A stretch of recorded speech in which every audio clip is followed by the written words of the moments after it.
नमस्कार दोस्तों, मैं हूँ नीलम शर्मा और आज के उत्तर प्रदेश की 25 बड़ी खबर जानते हैं तो वीडियो में बने रहे। अभी तक हमारे चैनल को सब्सक्राइब नहीं किए तो जल्दी से कर ले। फरवरी का महीना बीत रहा है। इसके साथ ही यूपी में मौसम ने अपना मिजाज बदलना शुरू कर दिया है। सर्दी की विदाई के साथ ही गर्मी ने अंगड़ाई ले ली है। दिन का तापमान 30 डिग्री सेल्सियस के पार पहुंच चुका है, जिससे लोगों को दोपहर में तेज गर्मी का एहसास होने लगा है। सुबह और रात में हल्की ठंडक जरूर महसूस हो रही है, लेकिन दोपहर का सूरज अब तीखा होता जा रहा है। शहर और ग्रामीण इलाकों में दोपहर के समय गर्मी का असर साफ दिखाई दे रहा है। घरों से लेकर दफ्तरों तक पंखे चलने लगे हैं। जहां कुछ दिन पहले लोग धूप का आनंद ले रहे थे, वहीं अब छांव की तलाश करते नजर आ रहे हैं। इलाहाबाद हाईकोर्ट ने शादी का झूठा वादा कर एक महिला के साथ शारीरिक संबंध बनाने के आरोपी व्यक्ति के खिलाफ चल रही आपराधिक कार्यवाही और चार्जशीट को रद्द करने से इनकार कर दिया है। कोर्ट ने जवाब दिया कि यदि आरोपी पहले से ही शादीशुदा है तो शादी का वादा शुरुआत से ही कपटपूर्ण माना जाएगा। यह आदेश न्यायमूर्ति अवनीश सक्सेना ने विपिन कुमार और 3 की याचिका खारिज करते हुए दिया है। उत्तर प्रदेश के लखनऊ विश्वविद्यालय में विवाद थमने का नाम नहीं ले रहा है।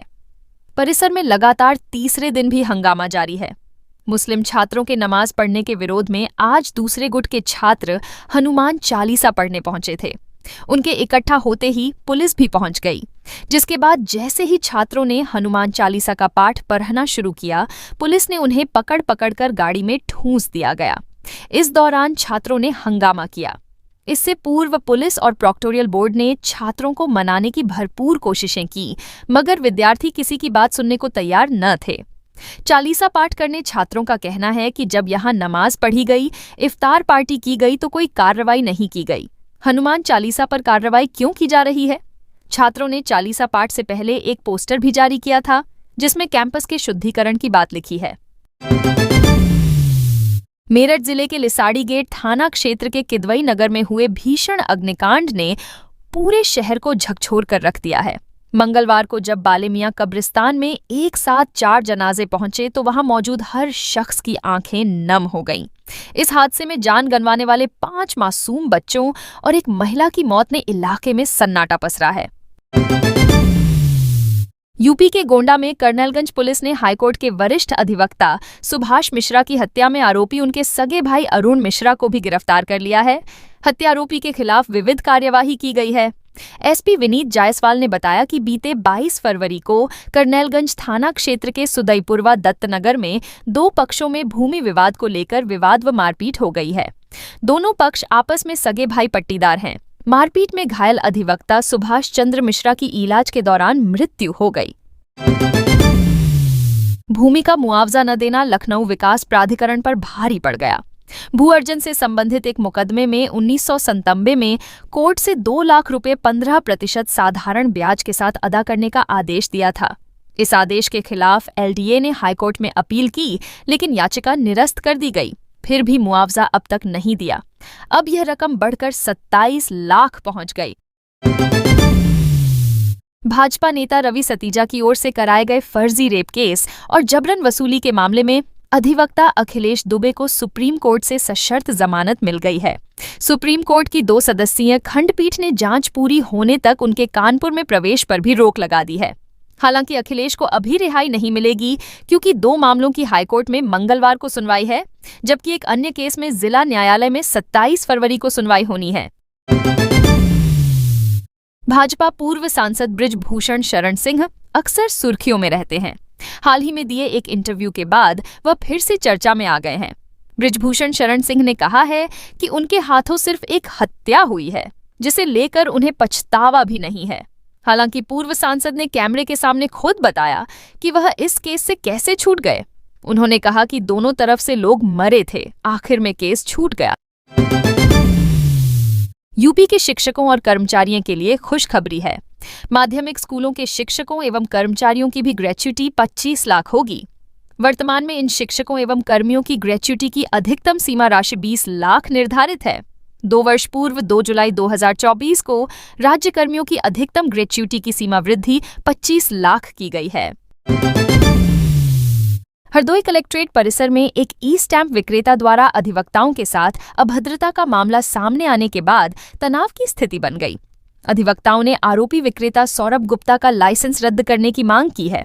सौरभ गुप्ता पर नशे की हालत में मारपीट और अवैध रूप से शपथ पत्र सत्यापित करने के आरोप हैं। लखनऊ में पैथोलॉजी लैब के मालिक की 21 साल के बेटे ने गोली मारकर हत्या कर दी। शव को कई बार काटा, फिर उसे नीले ड्रम में भर दिया। पैथोलॉजी मालिक 3 दिन से लापता थे। बेटे ने ही गुमशुदगी की रिपोर्ट दर्ज कराई, लेकिन पूछताछ में उसने कई बयान दिए, जिस पर पुलिस को संदेह हुआ। KDD 2.5 से पूछताछ में उसने अपना जुर्म कबूल कर लिया है। पुलिस के मुताबिक आरोपी बेटे ने पिता का सिर फेंक दिया, अन्य बॉडी को भी फेंकने के फिराक में था। बहन को भी घटना की जानकारी थी। आरोपी को हिरासत में लेकर पूछताछ की जा रही है। मृतक की पहचान मानवेंद्र सिंह के रूप में हुई। वे वर्धमान पैथोलॉजी लैब के मालिक थे। शराब का भी कारोबार करते थे। पुलिस ने आसपास के लोगों से पूछताछ की है। अब तक घटना के कारणों की जानकारी नहीं हुई है। यूपी के रायबरेली से सांसद राहुल गांधी समेत 25 सांसदों को घर में घुसकर गोली मारने की धमकी मिली। कांग्रेस नेता पवन खेड़ा ने इससे जुड़ा वीडियो 19 फरवरी को सोशल मीडिया प्लेटफॉर्म X पर शेयर किया। हालांकि पुलिस ने राजस्थान के रहने वाले आरोपी को कुछ ही देर में हिरासत में ले लिया।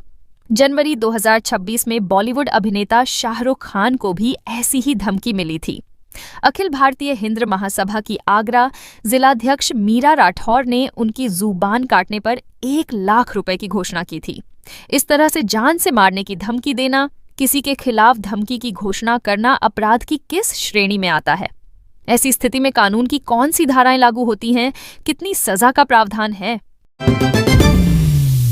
यूपी में माध्यमिक शिक्षा परिषद के 4,500 सहायता प्राप्त विद्यालयों में कार्यरत 60,000 से अधिक शिक्षकों और कर्मचारियों को 25 लाख रुपए ग्रेच्युटी मिलेगी।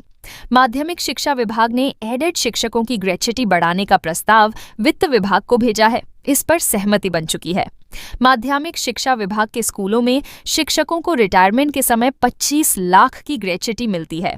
विभाग के प्राप्त स्कूलों के शिक्षकों को वर्तमान में 20 लाख सहायता रुपए ग्रेच्युटी मिलती है। शिक्षकों की ओर से भी लंबे समय से ग्रेच्युटी बढ़ाने की मांग की जा रही थी। विभाग ने अब ग्रेच्युटी की राशि बढ़ाने के लिए प्रस्ताव शासन को भेजा है। सूत्रों के मुताबिक प्रस्ताव पर सरकार में सैद्धांतिक सहमति बन गई है। जल्द इसका आदेश जारी हो सकता है। उत्तर प्रदेश के मुख्य निर्वाचन अधिकारी नवदीप रिणवा ने बुधवार को साफ किया है कि मतदाता सूची के विशेष गहन पुनरीक्षण यूपी SIR में फॉर्म 7 के जरिए अब तक सिर्फ 4,300 नाम ही दूसरों की आपत्ति पर काटे गए हैं। उन्होंने लखनऊ में एक संवाददाता सम्मेलन में बताया कि इस समय तक वोटर लिस्ट से कुल 23,900 वोटरों के नाम ही काटे गए हैं, जिनमें मात्र 4,300 ऐसे मतदाता हैं जिनका नाम किसी और के फॉर्म 7 भरकर आपत्ति दर्ज कराने के बाद काटा गया है। इस प्रक्रिया में जांच के दौरान आपत्ति सही मिलने पर ही नाम काटा गया है। समाजवादी पार्टी के अध्यक्ष और पूर्व मुख्यमंत्री अखिलेश यादव और सपा के नेता SIR में फॉर्म 7 के जरिए भाजपा के इशारों पर चुनाव आयोग द्वारा दलित, पिछड़ों और मुसलमानों का नाम काटने के बड़े आरोप लगातार लगा रहे हैं। अखिलेश यादव ने कल भी कहा था कि फॉर्म 7 से उन लोगों का नाम काटने की साजिश चल रही है जिनको लिखना पढ़ना नहीं आता है। ऐसे में आयोग का यह डेटा जारी करना पहाड़ को राड बनाने जैसी रणनीति दिखती है। यूपी के विधानसभा में सत्र के दौरान सपा विधायक ओम प्रकाश ने बुधवार को शिक्षा मित्रों के मानदेय और उनकी जिले की ग्राम पंचायत में तैनाती का मामला उठाया। उनकी बात सुनने के बाद बेसिक शिक्षा मंत्री संदीप सिंह ने कहा कि विशेष गहन पुनरीक्षण यानी तैयार की प्रक्रिया पूरी होने के बाद शिक्षा मित्रों को उनके गृह जिलों की ग्राम पंचायतों में तैनाती के लिए मक्त कर दिया जाएगा। आदेश पहले ही हो चुके हैं। SIR की वजह से उन्हें फिलहाल मक्त नहीं किया जा रहा है। ओम प्रकाश ने कहा कि सरकार की गाइडलाइन के मुताबिक शिक्षा मित्रों की भर्ती हुई थी। हालांकि अब शिक्षा मित्र लाचार हैं। एक ही विद्यालय में उनके साथ पढ़ाने वाले अध्यापकों को 80,000 से 1 लाख रुपए तनख्वाह दी जा रही है, जबकि शिक्षा मित्रों को 10,000 रुपये दिए जा रहे हैं। शिक्षा मित्रों में से 30,000 TET पास हैं। बावजूद इसके शिक्षा मित्रों को न तो 50,500 और न ही 70,000 शिक्षक भर्ती में शामिल किया गया। तमाम शिक्षा मित्र अपने निवास से दूर तैनात हैं। इससे भी उन्हें दिक्कत हो रही है। मेरे गांव में 13 शिक्षा मित्र हैं। जब वह अपनी दिक्कत कहते हैं तो हम केवल मूक दर्शक बने सूनते रहते हैं। पूरे देश में शिक्षा मित्र बने थे। यूपी में इनकी संख्या 1,30,500 है। सभी राज्यों में उनकी तनख्वाह बढ़ गई, जबकि यूपी में नहीं हुआ इनकी समस्याओं का समाधान किया जाए। यूपी के सीतापुर के एक परिषदीय स्कूल के बाहर उस वक्त हंगामा मच गया जब पति पत्नी की लड़ाई में बीवी ने पति पर थप्पड़ों की बौछार कर दी। दरअसल महिला बुरखे में पति की जासूसी करते हुए स्कूल तक पहुंची थी। वहीं पति पत्नी के बीच हाथापाई होता देख मौके पर भीड़ लग गई। इस घटना का एक वीडियो भी अब सोशल मीडिया पर वायरल हो रहा है। एक महिला का आरोप है कि क्षेत्र एक सरकारी स्कूल में सहायक अध्यापक के पद पर तैनात उसका पति उसके और बेटी के साथ न रहकर परिषदीय विद्यालय में तैनात एक शिक्षिका के साथ लंबे समय से रह रहा है। वह शिक्षक को निजी कार से स्कूल लाता और ले जाता है। मंगलवार की शाम को छुट्टी के बाद जब पति कार से शिक्षिका को लेने स्कूल पहुंचा तो शिक्षक की पत्नी ने कार रोककर हंगामा शुरू कर दिया। दोनों को रंगे हाथ पकड़ा। महिला ने गाली देते हुए पति का कॉलर पकड़ लिया और थप्पड़ों की बौछार शुरू कर दी। यहां तक कि शिक्षिका को भी पीट दिया। शिक्षक की पत्नी का कहना है उसकी 10 वर्ष की बेटी भी है। शिक्षक उसके साथ न रहकर शिक्षिका के साथ रहता है। इसके बाद दोनों पक्षों ने एक दूसरे के खिलाफ तहरीर दी है। मुख्यमंत्री योगी आदित्यनाथ ने बुधवार को राष्ट्रीय स्वयंसेवक संघ के सरसंघ चालक डॉक्टर मोहन भागवत से भेंट की। निराला नगर स्थित सरस्वती शिशु मंदिर में हुई इस मुलाकात को शिष्टाचार भेंट बताया जा रहा है। आधे घंटे से अधिक समय तक चली मुलाकात के दौरान मुख्यमंत्री और सरसंघ चालक के बीच प्रदेश के सियासी और सामाजिक हालात को लेकर बातचीत हुई। मुख्यमंत्री ने उन्हें मौजूदा राजनीतिक परिदृश्य के साथ ही सरकार के कामकाज की जानकारी दी। डस के साथ ही संघ के शताब्दी वर्ष में होने वाले कार्यक्रमों व आगामी योजना रचना को लेकर भी चर्चा होने की खबर है। हालांकि मौजूदा परिदृश्य में इस मुलाकात को काफी महत्वपूर्ण बताया जा रहा है। दरअसल अगले साल यूपी में विधानसभा चुनाव होने हैं। इधर संघ प्रमुख की सक्रियता भी यूपी में काफी अधिक है। भागवत गोरखपुर से गत दिवस लखनऊ पहुंचे थे।